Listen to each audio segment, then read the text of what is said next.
So in Brazil, the government has long been willing to admit what it doesn't know in a way that our government won't. And so people talk about UFOs here much more than they do in the United States. The Brazilian Senate just held its first ever public hearings on the matter. Members of the military explained that they have encountered a lot of UFOs, including a night called the Night of the UFOs, in which 5 Brazilian fighter jets were chased by dozens of unidentified flying objects at high speed. Things like that happen in the United States too, and we're just beginning to hear about them. So, for example, dozens of sailors have just told a documentary filmmaker called Jeremy Corbell that they were swarmed by, quote, at least 100 UFOs off the coast of San Diego, all of which had physical capabilities that were beyond anything people have made, that challenge the laws of physics. What is this exactly?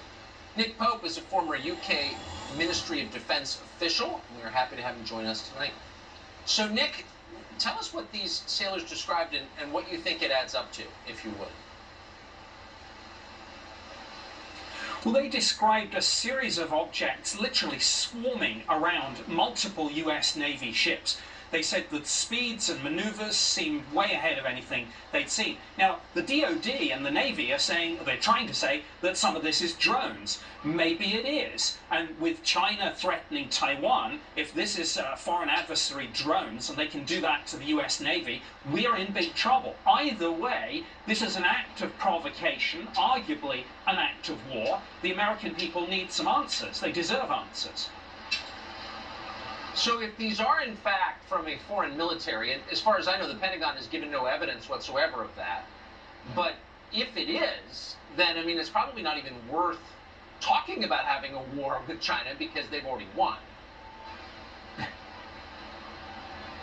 Well, the first step is to try and bring one of these things down. I know it sounds provocative, but look, if these things are literally in our airspace and over our assets, we do have things that can bring these sorts of objects, whatever they are, down. We have lasers, we have the ability to send an electromagnetic pulse. Let's bring one down and let's get those answers. Everyone's asking the question. NASA is asking, the DoD is asking, the military is asking. The American people are asking too, and I think we've been having this discussion now for far too long to just put off getting to the bottom of this and giving people the truth, whatever that may be. In one sentence, do you have any idea why the Pentagon, or the U.S. military and the Navy made no attempt to bring them down or didn't bring them down? Well, I hope that they did. One answer is maybe they tried and failed. But again, we need more answers on this, and Congress needs to hold the DoD and the military to account. Fair point. Nick Pope from the UK, thank you. The Supreme Court overruled Roe v. Wade on Friday, and that led to riots all over the country, which you probably haven't read about because they weren't committed by law-abiding middle-aged Trump voters, but they happened. In Phoenix, a mob tried to storm the state capitol as the legislature was in session. So you have to wonder why so many people are so angry when, of course, ending Roe v. Wade doesn't end legal abortion. It merely lets voters decide what they want, which is, after all, democracy. So why is everyone so mad?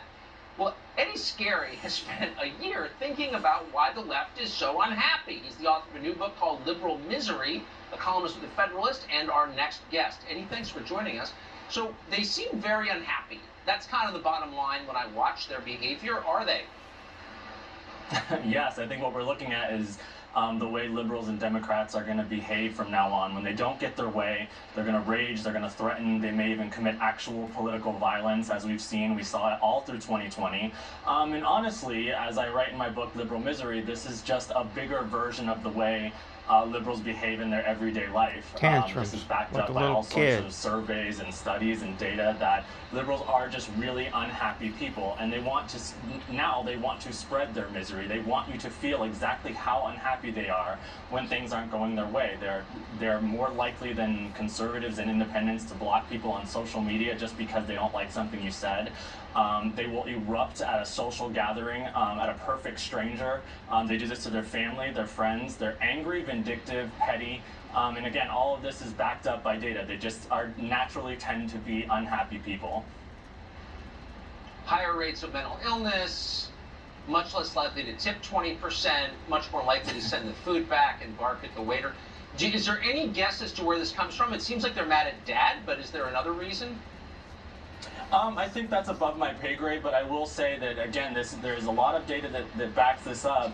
The problem is, it would be one thing if they lived this way on their own and they just kind of kept to themselves, and I think that they kind of used to contain some of that rage and anger. But no, nowadays it affects everyone. Every one of your viewers, I would bet money, has experienced the extreme discomfort that one of these people, one of these miserable liberals can inflict on everyone at a party, that just suddenly everyone gets uncomfortable because there's a disagreement, a political disagreement. But that's all in my book, Liberal Misery. Yes.